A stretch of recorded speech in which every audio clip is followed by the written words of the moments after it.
Hello everyone and welcome back to the video by me, the Witcher George. So since I made my video essentially sharing some of my initial thoughts upon seeing the Witcher 4's reveal trailer, a lot of new information has come out, and I kept wanting to make a video but new information kept coming out, but it's been about 2 weeks now, so I really want to make a video just breaking down some of this information. A lot has come out, there's been different interviews with a lot of different news sites, and there's also been some interesting breakdowns of the trailer from the actual developers, so I've gathered a lot of this information, I've put it into 10 points essentially. Honestly, I could make multiple videos about this, there's so much information, but I'm going to try my best in today's video to just summarize a lot of these points and just get this information to you guys and see what you think. So let's get into it. Point 1, location and time confirmation. So the first thing we found out is we actually know what this village is called now. It's called Stromford, and it's located in the north of the continent in an isolated settlement. Now, I want to say that north of the continent is incredibly vague because Nilfgaard also is part of the continent, so north could just be the Northern Realms. It does sound like it's going to be in the Northern Realms, I would imagine so, based on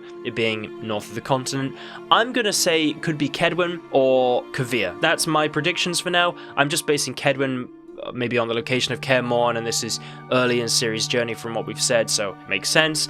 And yeah, I also think Kovir just for reasons I've stated in the past, but that's my general thought on it. But we know that this is a place called Stromford, and it is a isolated village in the north. And the other reason I wanted to specify I thought it could be Kedwen or Kovir is a lot of these interviews seem to mention that we will be exploring new regions and it will be expanding the existing world, but it is in the continent and it is in the north, and I thought, well, the two most northern kingdoms it would be that we haven't been to, I should say properly, would be Kovir and Kedwen, maybe Cintra, but I feel that it's not north enough, but well, it could be, so that's the reason I think it is in these locations. So we could be visiting these locations later in the game, could be exploring more about Kovir, more about Kedwen, could be pretty interesting. So the next thing we know is that this game will take place a few years after the end of The Witcher 3. And I'm going to get into more about the endings of The Witcher 3 and how this could fit into that, because there has been some information about that as well. But we should know that this is going to be a new character. It is Ciri, a new sort of origin story for Ciri, as she's going to be a playable main character now, and that CD Projekt Red have said that they think it would be great for new people coming into the game because, well, you get to have a journey with Ciri becoming a Witcher. She grew up in Kaer Morhen and all the rest, and that was her happiest time,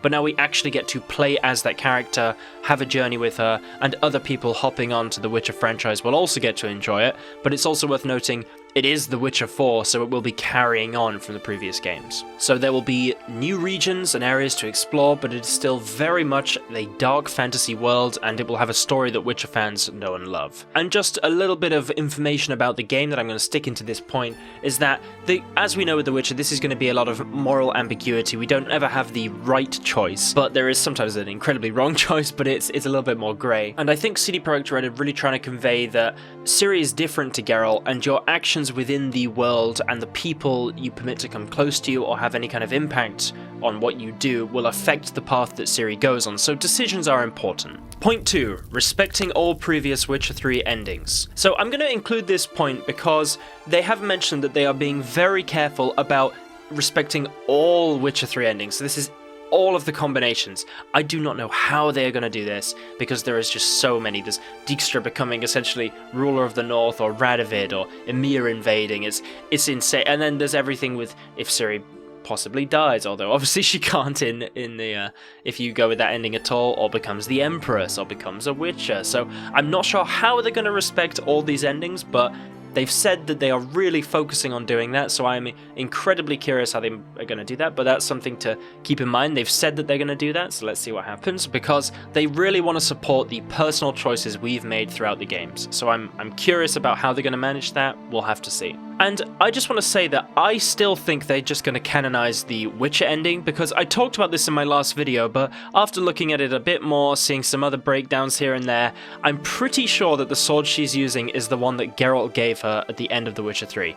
I'm still not entirely convinced because the design looks slightly different, but I know it's a new game and the assets could have been updated. It looks similar, don't get me wrong, but I thought it looked slightly different, but it does seem that it could be Zirael, the sword that was passed to Ciri from Geralt in the Witcher ending. So it could be that sword, and that could confirm that the Witcher ending is canon, but who knows, maybe he gave it to her after she became the Empress as well. Point 3, Ciri's abilities and personality. So this is something that I think a lot of fans have been a bit concerned about, because there seems to have been a shift in Ciri's personality from the end of The Witcher 3. Because in The Witcher 3 she seems quite positive and relatively upbeat and strong, but still kind of inexperienced in some ways, but also becoming more confident, whereas in this trailer she seems very firm and Witcher-esque, so there seems to have been a journey at some point in there, and I feel like that's what we're going to be playing in the game, but it does seem a little bit interesting how she shifted so dramatically. So I just want to quote exactly from Philip Weber, the narrative director. He did an interview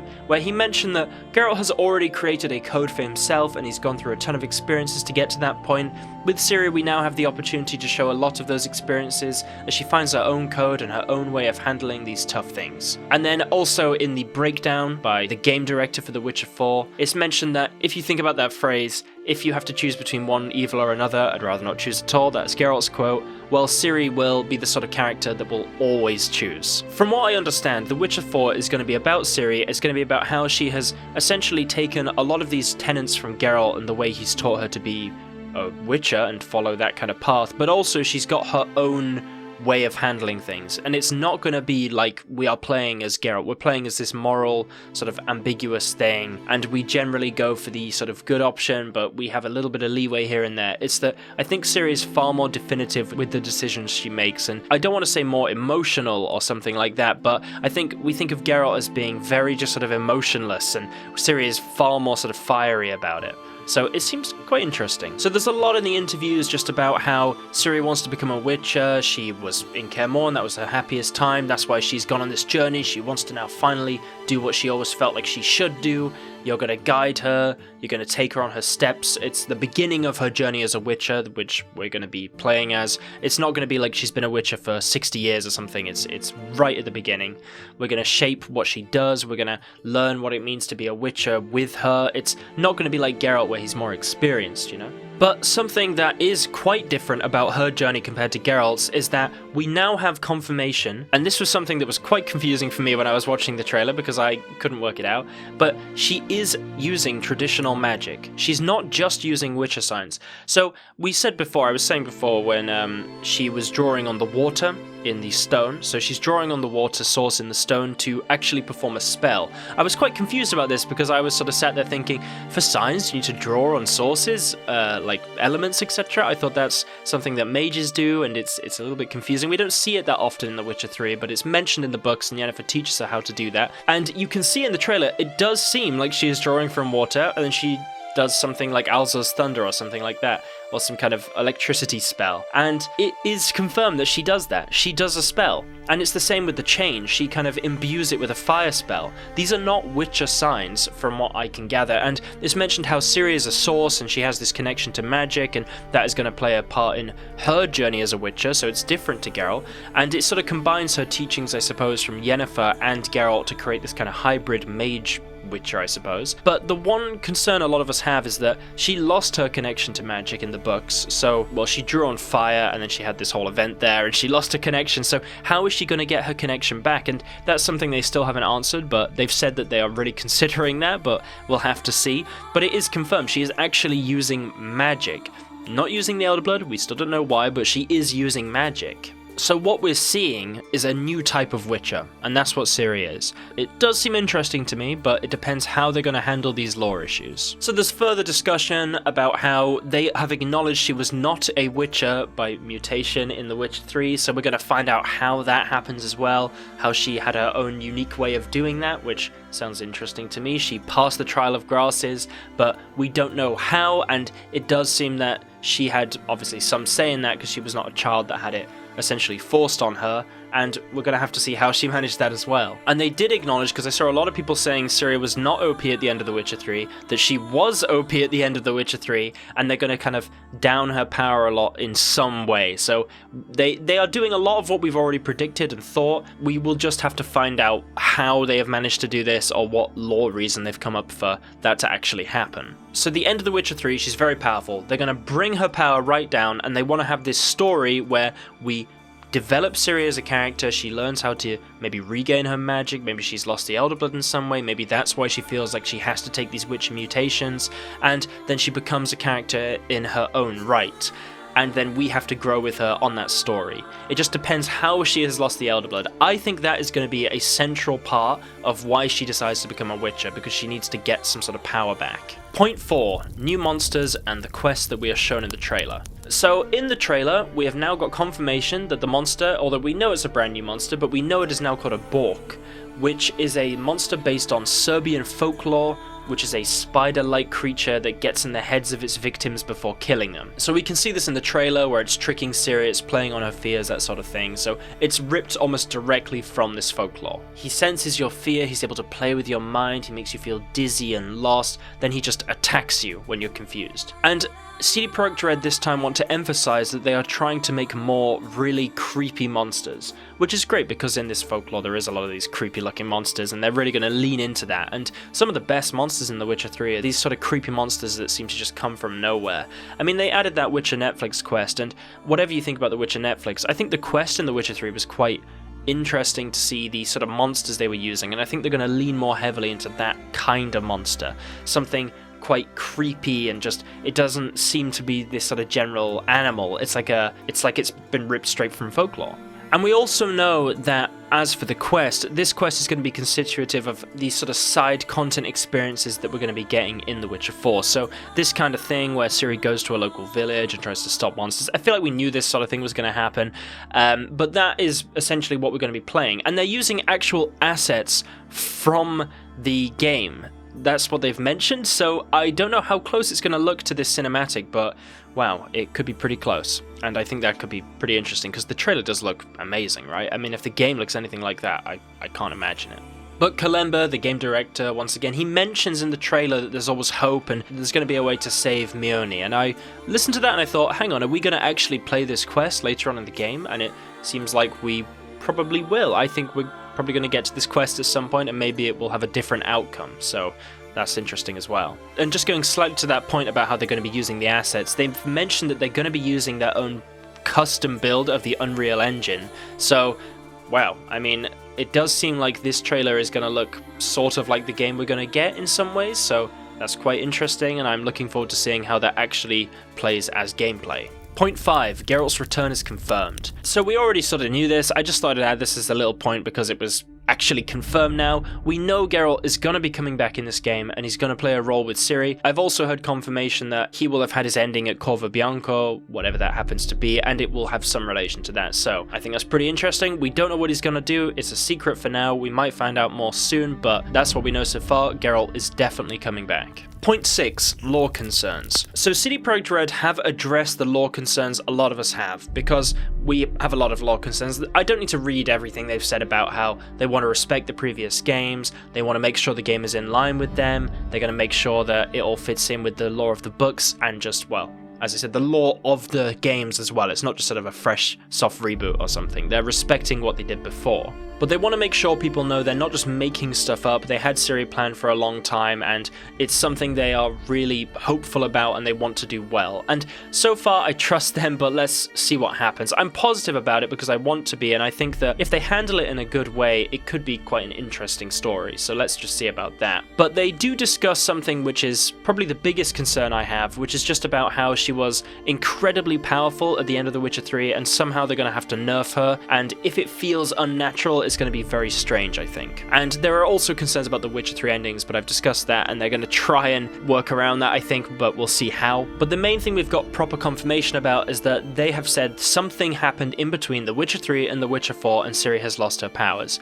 We don't know what yet, we don't know how, but something has happened, and they are acknowledging it. It's not just going to be brushed under the rug, and this is why she is now a Witcher. Point 7, make your own Witcher, and why choose Ciri? So as I mentioned before, they said they've been planning Ciri for a while. They think it's the natural progression because you play as Geralt for the first 3 games, and then The Witcher 3 you slightly play as Ciri, and now Ciri is at the beginning of her Witcher journey as they've decided to possibly go with that ending, it seems, and now you get to play her Witcher journey. So it does seem relatively natural, especially considering she's a sort of secondary protagonist to Geralt in the books. That's their reason for why they chose Ciri, and they have mentioned that they have seen a lot of what fans want with a make-your-own Witcher sort of story, but they really want to make sure they have a character-driven game, and that's why they don't want to just have this kind of complete blank slate character you play as. And it makes sense, it's something I've talked about before. I've said that I would always rather have a set protagonist. As much as I like the idea of making your own Witcher, I think that I love the idea of having a set protagonist that you can grow attached to. So they've said that that's essentially why they're going for Ciri, and they know that she is a defined character, but we have a lot of our own leeway to explore her journey while she becomes more of a Witcher with her own moral code. So it's essentially like having a new character that we already know that we can really grow with, because she's also a lot younger than Geralt, so let's just see how that goes anyway. But it sounds interesting to me, and that's essentially their logic for choosing Ciri.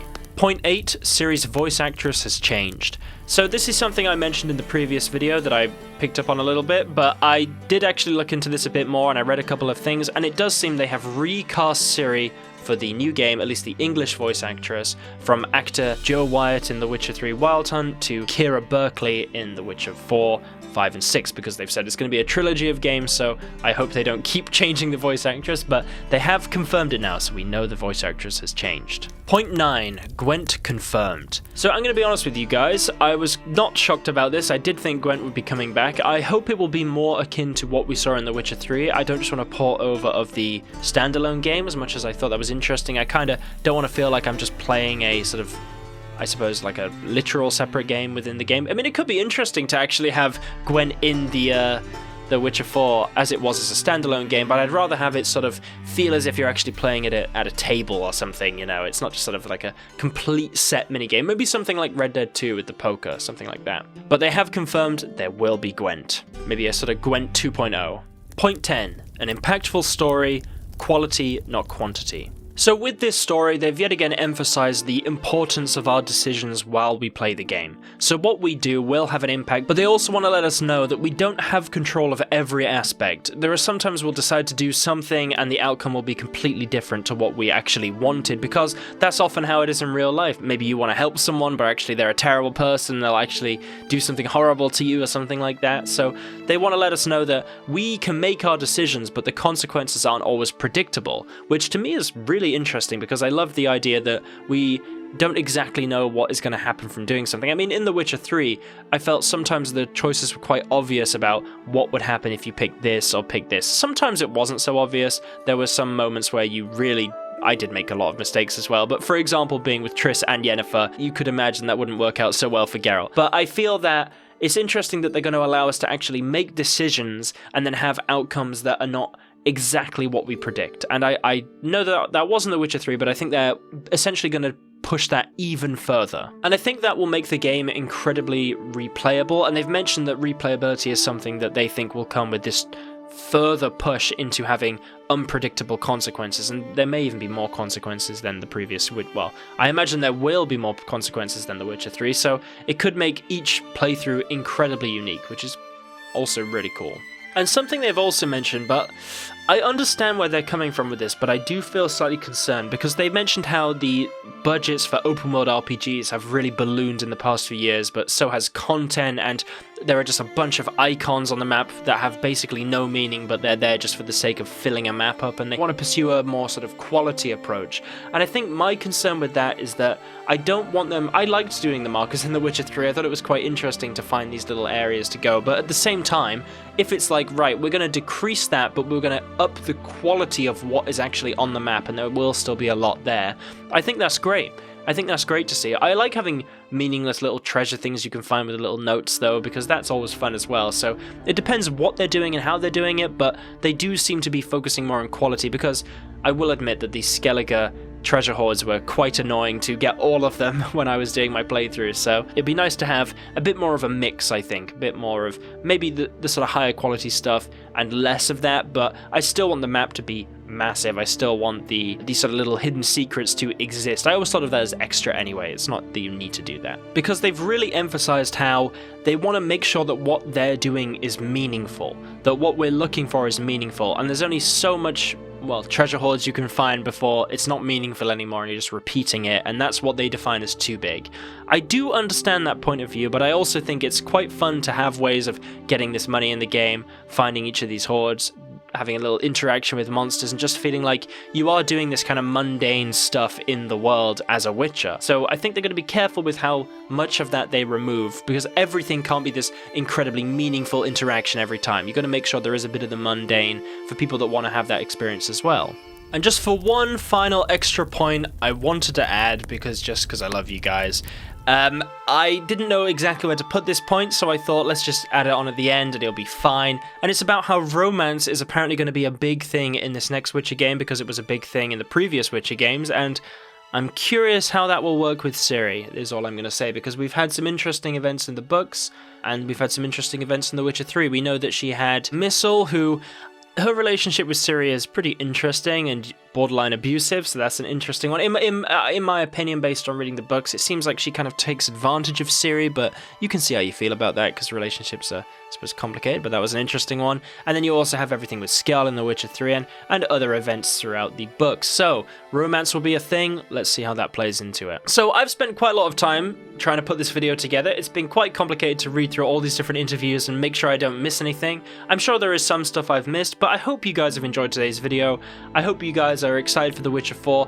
I feel like they are saying a lot of good stuff, like that they really do care about the lore, that they respect what happened in the previous games, that they haven't just done this on a whim. They really do want to make sure they get this right. They're concerned about what happened with Cyberpunk, so they also want to make sure they get this right as well. I can understand that, but part of me is concerned because I just don't see how they're going to get around some of these central lore issues, because already there's a couple glaring ones. For example, Ciri now having connection with magic again. Ciri deciding she had to undergo the mutations. I don't know why she would think that's necessary, because she doesn't need that to be a Witcher, and I thought that was a big point of The Witcher 3, that she becomes a Witcher at the end of the game without even needing the mutations, because she's just in spirit, but now it's like she's actually one, so there has to be a reason she's done that. It has to make sense.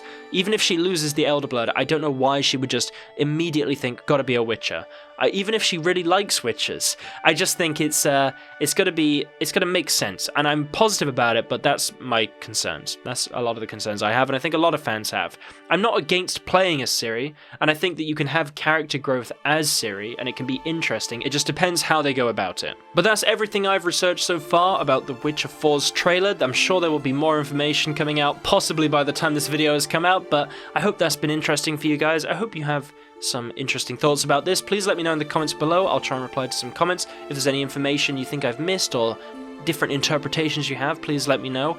And yeah, let's just think about The Witcher 4. Let's see what comes out soon. Thank you guys for watching, and I'll see you in the next video. Have an awesome rest of the week.